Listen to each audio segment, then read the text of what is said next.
네, 반갑습니다. 투자의 맥을 정확히 짚어드리는 맥점 코치입니다. 자, 우리 기술 오늘 이제 시초가는 상당히 좋았죠. 그리고 이제 4%나 갭을 띄어서 시작을 해줬는데, 근데 장중에는 또 계속해서 이제 눌림이 발생이 된 겁니다. 상황이 이러다 보니까 이제 반등에 탈출을 해야 되는 건지, 아니면 이대로 보유를 해도 되는 건지 정말 고민이 많으실 거라 봅니다. 그런데 여러분, 제가 지난 시간에 이 우리 기술 뭐라 말씀드렸죠? 이 파란 밴드 구간에 들어온 자리는 이제 낙폭과대 구간이라고 표현을 했죠. 과매도 구간이기 때문에 여기서는 이제 우리가 매집을 해 가야 된다고 이야기를 했습니다.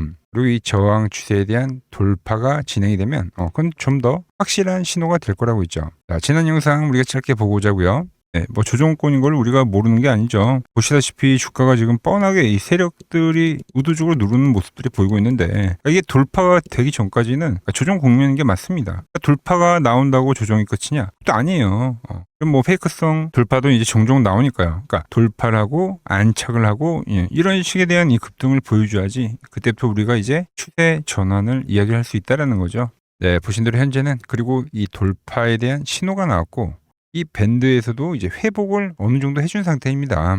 자, 그래서 이 현재 위치에서 이 돌파는 어떤 의미를 지금 가지고 있는 건지, 우리 기술 이대로 추가 반등에 성공할 수 있을지 오늘 시간에 자세히 짚어보도록 하겠습니다. 본격적인 설명에 앞서서 오늘 영상의 시청료는 아래 좋아요 한 번씩 부탁드리고요. 그리고 현재 우리 기술 보유하고 계신 분들은 댓글창에 보유라고 한 번씩 남겨주세요. 얼마나 많은 분들이 우리 기술에 집중하고 계신지 제가 확인을 해야 저도 그만큼 더 정성과 시간을 쏟아서 앞으로 더 디테일한 이 대응 시나리오 짜드릴 수 있는 거니까 지금 바로 좋아요, 댓글 한 번씩 달아주시면 정말 감사하겠습니다. 빠르게 설명해 와서 제가 지난 시간에 말씀드렸던 거는 이제 낙폭과대 구간에서의 반등이었습니다. 그래서 이 구간은 이제 우리는 매집을 좀 해볼 필요가 있다, 이렇게 말씀드렸죠. 그리고 반등이 시작되는 구간은 이 돌파가 되는 타이밍이라고 한 겁니다. 자, 돌파를 했고 현재는 유지를 하고 있는 상황이죠. 그러니까 세력들이 억지로 짓누르던 주가에 대해서 드디어 이 다음 신호가 발생한 겁니다. 그럼 현재의 위치에서는 우리가 어떤 걸 생각을 해야 되냐? 다음 추세를 만들 수 있을지 이걸 이제 판단을 해야 된다는 거죠. 그래서 좀 설명을 해드리면은, 제가 일단 이 우리 기술을 여러분들에게 비교를 해드렸던 건 2025년도에 이 강력한 상승 파동이 한번 진행이 됐을 때였어요. 그때도 현재와 같이 가격 조정 발생을 했고, 현재와 같이 또 이 파란 밴드에 터치를 하는 상황을 만들어 줬다라는 거죠. 그리고 나서 어떤 흐름이 나왔냐면 바로 강력한 이 V자 반등 형태의 상승이 진행이 됐다라는 겁니다. 그때도 특징이 뭐냐면 우리가 낙폭과대라고 부르는 이 상승 파동의 조정 기울기에 정확히 60% 구간 있죠. 60%. 보통 이제 50%그 이상으로 빠지면은 최대 뭐 60% 빠진다고 하는데, 60% 구간에서 반등이 기가 막히게 진행이 됐다라는 겁니다. 그래서 이 현재 우리 기술도 더 강력한 상승 파동이 진행이 됐고, 이 종목 역시 이제 50% 이하 구간대를 넘어가는, 그러니까 60%에 이제 근접을 할 때까지 매집을 하자고 한 건데, 그 구간에 이제 들어가는 라인이었기 때문에 제가 계속적으로 이 분할 매집을 이야기를 했던 거예요. 자, 그럼 1번에 대한 시나리오처럼 이 종목 역시 현재 파란 밴드에 온 상태이기 때문에 강반등으로 진행이 될 가능성이 현재는 매우 크다고 보고 있는 거예요. 왜 그러냐면, 자, 대장인 두산 에너빌리티도 보면 지금 이 1년간의 상승 추세를 보면요, 어떻습니까? 항상 파란 밴드에 터치를 했을 때는 그 뒤에는 강력한 시세라는 거를 만들어 줬다라는 겁니다. 그러니까 이게 1년 동안 유지해온 추세예요, 여러분들. 그래서 보통 두산 에너빌리티가 파란 밴드에 오면 제가 이제 중기적 바닥에 왔다라는 표현을 많이 하는데, 이번에도 정확하게 또 지지를 하더니 강력하게 지금 반등이 진행이 되고 있다라는 겁니다. 그러니까 우리 기술에서도 그 흐름을 현재는 기대를 해본다는 거죠. 그래서 지난 시간에도 파란 밴드에서는 분할 매수에 대한 이야기를 했던 겁니다. 정말 빠르게 회복을 해줬고, 자, 우리 기술과 두산 에너빌리티만 그러냐? 네, 시장 역시도 그렇다는 겁니다. 그러니까 이번 하락에서 다들 느끼셨겠지만 시장을 이기는 종목은 없죠. 그러니까 시장이 과매도로 떨어지면 전체적인 종목도 당연히 그 영향을 받을 수밖에 없습니다. 즉 시장이 이렇게 살아 있어야지만 그 안에서 순환매도 도는 거고 자금이 도는 거죠. 이 오늘 반등에서는 어떤 종목들이 올랐냐면은 바이오도 오르고 2차 전지도 정말 오랜만에 순환매 개념으로 상승을 해준 거죠, 여러분들. 그래서 이 코스닥 역시도 밴드에 왔을 때 지금 이 박스를 여러 번 그렸기 때문에 돌파에 대한 흐름을 예상한다고 하는데 그 흐름이 나와주는 겁니다. 시장 역시도 정말 이 오랜 기간 동안 이 파란 밴드에 터치를 했을 때는 그 뒤에는 강력한 상승을 알리는, 제가 말한 파란 밴드에서의 중리적 관점의 매수, 시장에서도 이게 유효한 상황이었다라는 거죠. 근데 그게 현재 이 우리 기술에서도 발생이 되고 있다라는 겁니다. 그래서 이 구간 상위 대장격으로 올라왔던 이 원자력 테마 역시도 순환매의 개념이 저는 발생을 할 거라고 지금 보고 있는 겁니다. 그럼 우리가 이 강반등 순환매가 나오려면 어떤 부분을 또 체크해 봐야 되냐, 이 부분에 대해서 좀 이야기를 해드릴 건데, 자, 여러분에게 제가 전환의 타이밍이라고 이야기로 했던 거는 바로 이 맥점 분봉에 대한 돌파였죠. 그러니까 세력이 의도적으로 누른 이 흐름에 반대 흐름이 현재는 좀 진행이 되고 있다. 여기서 우리가 생각할 수 있는 건 횡보로 진행이 될 수도 있고, 횡보 이후에 다시 하락과 다시 상승, 여러 가지 방향성들이 있죠. 그래서 이 구간에서 우리는 뭘 봐야 되냐면 지지를 하는지를 체크를 해봐야 되는 거예요. 지지. 근데 이틀 동안 약간의 상승세들이 나오고 운도 밀리긴 했지만 어떻게 됐습니까? 유지를 해줬다라는 겁니다. 유지. 그럼 그때는 우린 꽉 쥐고 가야 한다는 거예요. 자, 오늘의 에코프로 같은 경우도 이 의도적으로 누르던 주가를 돌파에 대한 신호가 발생이 되니까 어떻게 됩니까? 유지를 해주고 다음 시세가 진행이 됐다는 거죠. 그러니까 현재 우리 기술 역시도 이 맥점 분봉이 깨지는지 안 깨지는지, 그러니까 이 부분을 우리는 체크를 해 봐야 된다라는 거죠. 즉, 이 맥점이 깨지기 전까지는 우리는 포지션을 유지를 해볼 필요가 있다라는 겁니다. 그러니까 리스크 관리를 하더라도 깨지고 해야 된다는 거죠.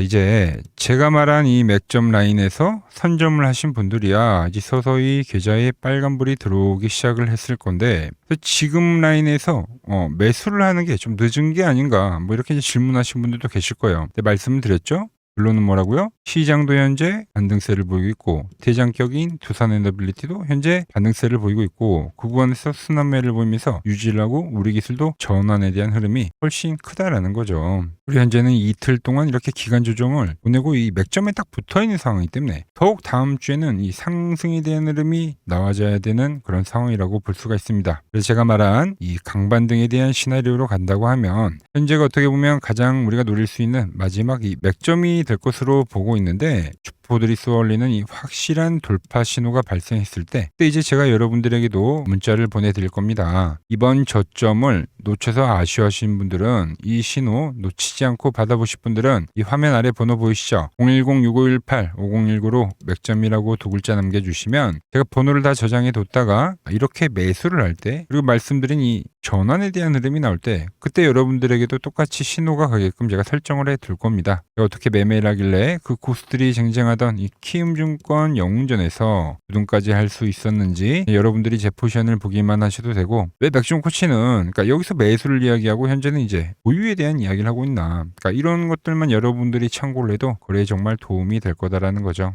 원래 키움증권 명예의 전당에 들어가면 상위 랭커들의 거래 내역은 보통 하루나 이틀 뒤에 나옵니다. 그런데 저는 그걸 지금 실시간으로 보내드리겠다는 거죠. 도움 받아보실 분들은 이 아래 번호로 맥점이라고 두 글자 지금 바로 남겨주시면 됩니다. 자, 그리고 지금 더 중요한 이야기를 한 가지 하자면은 이제 오늘 뉴스가 하나 떴습니다. 트럼프 방중 결정이 이제 5월 14일 확정이 된 거예요. 자, 그래서 미중 회담 이전에는 종전을 예고를 했다. 그러니까 오늘도 지금 시장 변동성 극심하긴 했지만 5월 14일 시간이 좀 더 길어지긴 했지만 결국 이 종전이라는 시기에 가까워지면서 이 시장도 바닥을 다질 겁니다. 그래서 항상 이 현재 같은 변동성이 시간이 지나고 나서 보면은 투매가 나왔던 지점, 그런 데가 다 이 저점이 되기는 할 거예요. 자, 그런데 제가 이 뉴스를 왜 보여드리냐면은 종전에 대한 예고도 있지만, 자, 트럼프가 방중 시에 이제 이슈가 되면 뭘까요? 대북주죠, 대북주. 제가 왜 그렇게 생각하는지 말씀드려 볼 테니까 끝까지 집중해 주시기 바랍니다. 여러분들에게 이 도움이 될 수 있는 좀 정보를 말씀을 해드려야 될 것 같은데, 그래서 이 현재 시장에서 우리가 주목해야 할 제가 이 핵심 종목을 하나 가지고 왔습니다. 자, 여러분, 항상 이 시장에서 이러한 이 위기는 분명 존재했습니다. 하지만 그 위기 뒤에는 항상 기회가 뒤따랐다는 거죠.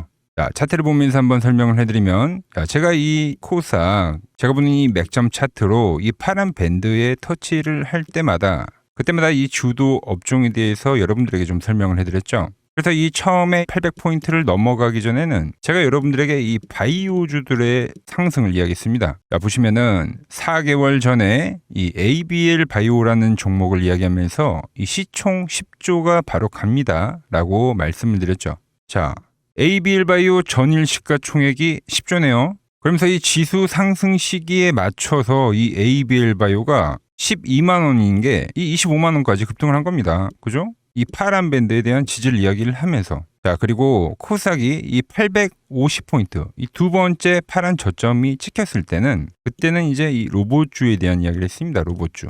자, 보시면 이 3개월 전에 여러분들에게 클로봇이라는 종목을 말씀드렸죠. 그때도 이 850포인트에 대한 거를 제가 계속 강조를 해드렸고, 그때 이 클로봇이 이 노란 밴드 이 4만 원일 때 여러분들에게 말씀드렸던 거예요. 그러면서 이 지수가 상승을 하면서 클로봇도 이 8만 원대까지 상승을 해줬죠. 딱 요때입니다, 요때. 자, 그 뒤에는 제가 이 1000포인트에 대한 돌파를 말씀드리면서 그때 이제 이 우리기술과 이 한미반도체, 즉 이 반도체 부품주에 대한 이야기와 이 에너지에 대한 이야기를 했죠. 그러면서 이 한미반도체는 우리 10만 원 라인에서부터 이 33만 원대까지 급등을 보여줬고, 우리기술 역시 이 5천 원 라인대부터 수직 상승하면서 벌써 이 2만 5천 원까지 도달을 했습니다. 엄청난 폭등을 만들어냈다는 거죠. 공통점이 뭡니까? 지수의 하락 그 막바지에서는 다음 이 주도주가 생기거나 이 새로운 테마가 형성이 되었다. 이번에도 마찬가지죠. 이번 조정기가 마무리가 되면 나오는 거는 이 새로운 테마와 주도주입니다. 그래서 오늘은 제가 그 이야기를 좀 해보려고 하는 거예요. 자, 저는 이 다음 테마는 여러 테마들이 물론 발생하긴 할 건데, 제가 주목하는 거는 이 대북주입니다. 대북주. 이 대북주는 매번 테마가 형성이 될 때마다 성격이 좀 달랐습니다. 먼저 이 과거에는 이 금강산 관광이 열리면서 이 관광주들로 해서 수급이 엄청나게 발생했고요. 그 다음에는 이 철도에 대한 유라시아죠. 유라시아 철도에 대한 이야기가 나오면서 철도주들이 엄청나게 급등을 했어요. 그리고 이 개성공단이 만들어지니까 이제 거기에 상주에 있는 이 개성공단 관련주들이 아주 난리가 났죠. 매번 발생했던 테마이긴 한데 그때그때마다 성격이 달랐다. 자, 그리고 트럼프와 이 김정은이 18년도에 싱가포르에서 만났죠. 그때는 이 비료주들 그리고 이 모든 섹터들이 전체적으로 상승을 하는 움직임이 나왔습니다. 자, 그런데 이번에 다시 한번 이 대북주에 대한 움직임을 우리가 예의주시해야 된다는 거죠. 자, 이미 시작을 한 종목도 있습니다. 최근에 이 트럼프가 김정은 이야기를 꺼낼 때마다 올라왔던 게 이 코데지 컴바인이죠. 이미 시작을 했고 이 밴드에 대한 지지를 받으면서 이번 투매에서도 밴드에 대한 지지를 받으면서 대장에 대한 역할을 하고 있다. 그런데 제가 이미 올라온 거를 말을 한 사람이 아니죠. 저는 이 이란과에 대한 전쟁이 마무리가 되면서 이 트럼프에 대한 다음 행보는 이 로켓맨을 향해 갈 확률이 지금 매우 크다라고 보고 있습니다. 자, 트럼프 입장에서는 이것보다 정치적으로 이 트럼프에 대한 이미지를 개선할 만한 게 없어요. 여러 가지에 대한 이 시나리오들, 퍼즐들이 맞춰지고 있는데, 그래서 설명을 좀 해드리면 저는 이 대전환의 서막이 지금 현재 열리고 있다고 보고 있습니다. 최근 흐름을 보자고요. 먼저 우리가 볼 수 있는 거는 이 김정은에 대한 전략적 분리를 볼 수 있습니다. 최근에 이 한국은 적이지만 이 미국은 뭐라고요? 이 대화에 대한 상대라고 표현을 했죠. 대한민국을 제1의 적대국으로 규정을 하면서 긴장을 좀 높이는 듯 보였으나, 이는 우리가 생각을 할 때 역설적으로 이 미국과에 대한 이 협상력을 높이려는 이 김정은의 전략이죠, 전략. 즉, 이 한국을 배제하고 미국과 직접 판을 짜겠다는 이 통미봉남의 현대적 변용이라고 볼 수가 있습니다. 언제든지 이 미국과는 급격한 이 대화 국면으로 전환이 될 수 있는 이 비즈니스적 밀당이라는 거죠. 자, 그리고 두 번째로 이 트럼프를 보자고요. 트럼프 역시 이 김정은과의 만남을 자기 자신의 이 최대 외교 업적으로 꼽죠. 최근에 이 한국에 방문을 했을 때도 김정은과 재회를 하지 못한 거에 대한 상당히 아쉬움을 나타내기도 했습니다. 트럼프는 원래 이 복잡한 다자 외교보다는 이 탑다운 방식의 좀 파격적인 합의를 선호하는 인물이죠. 그래서 지금 이 한반도만큼 가장 이 역동적인 이 비즈니스가 없다라는 거예요, 트럼프에게는. 그리고 미국의 이 중간 선거가 열리죠. 그런데 이 트럼프에 대한 이미지가 상당히 좋지 않습니다. 이 이란과의 전쟁 때문에. 이 이미지를 쇄신하려고 하면 이 트럼프의 최대 업적이자 트럼프만이 할 수 있는 것을 결국은 실행할 거다라는 거죠. 뭐죠? 이 로켓맨과의 대화. 이것만 한 게 없다는 겁니다. 우리 정부 역시 이 대북 관계의 갈등 해소는 상당히 오랜 기간 동안 이야기를 해온 겁니다. 현재 이 정부가 강력하게 추진하고 있는 게 뭡니까? 이 기업 밸류업이죠. 그리고 이 MSCI 선진국 지수의 편입이라는 이 목표를 달성하기 위해서라도 이 대북과에 대한 이 리스크에 대한 관리는 무척이나 중요합니다. 자, 사실상 이 국내 증시가 이 저평가, 즉 이 코리아 디스카운트의 가장 근본적인 원인이 뭡니까? 바로 이 북한과의 지정학적 리스크죠. 이게 해결이 돼야지만 이 증시 전체가 리밸류에이션이 일어나기 때문에 여야 막론하고 이 대북과의 관계를 이 해결해야 되는 숙제와 같은 거다라는 거죠. 그리고 과거 이 짐 로저스라는 세계적인 투자 건물이죠. 짐 로저스가 강조를 했던 게 뭡니까? 자기의 이 전 재산을 걸 가치가 있는 이 마지막 기회라는 단어를 쓰면서 이 북한에 대한 이야기를 했죠. 그때 이 짐 로저스가 강조를 했던 거는 우리나라와의 이 통일론이 아닙니다. 이 개방에 대한 파급력에 집중을 한 거죠. 자, 생각을 해보세요. 가장 이 폐쇄적인 국가가 북한인데 이 북한이 열릴 때 발생하는 이 에너지에 대한 그 총량, 그거를 이 짐 로저스가 이야기를 했던 겁니다. 자, 현재 대북주는 이 단순한 이 정치적 테마를 넘어서 지금 이 글로벌 리더들에 대한 이 의지, 그리고 이 물류혁명에 대한 혁명, 특히 이 자본에 대한 논리가 맞물리는 상당히 변곡점에 와 있다. 주식이란 건 그렇습니다. 언제 가장 파급력이 있습니까? 없던 게 발생하면 그 파급력이 상당히 강력하죠. 가장 어두울 때 해 뜨기 직전이라는 말처럼 현재 이 냉기류들 있죠. 이걸 역설적으로 생각을 하면 이 개방에 대한 그 파도가 밀려오기 전에 이 썰물일 수가 있다는 이야기입니다.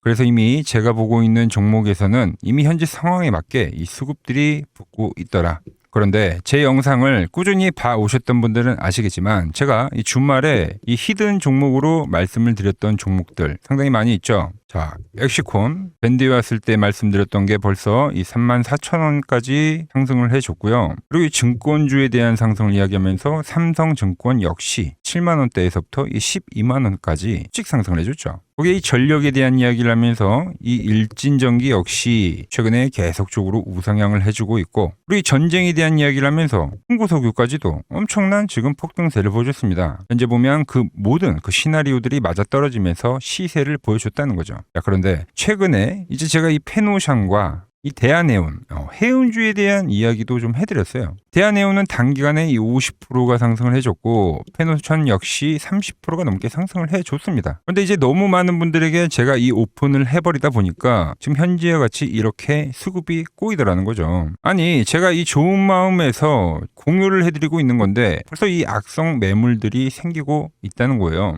그래서 이번 종목은 제가 이 오픈을 하지는 않겠습니다. 이 대북주라는 힌트는 제가 드리겠지만 조용히 먹겠다는 거죠. 자, 단 저에게 문자를 보내주신 분들에게는 제가 이 부분을 오픈해드리도록 할 겁니다. 저도 이 시나리오를 정말 이 오랜 시간 추적 관찰해온 만큼 정말 이 잘 따라오실 수 있는 분들에게만 드리는 게 맞다는 거죠. 그래서 제가 이 준비해놓은 대북주 관련된 이 자료, 그리고 시나리오, 그리고 이 종목을 받아보실 분들은 이 아래 번호로 이렇게 맥점이라고 두 글자 남겨주시면은 제가 보는 이 핵심 종목, 우리가 어느 구간에서 이 매집을 해가야 되는지, 그리고 어느 구간까지 우리가 끌고 가야 되는지 이 시나리오까지 아주 자세하게 말씀드리도록 하겠습니다. 아시겠죠?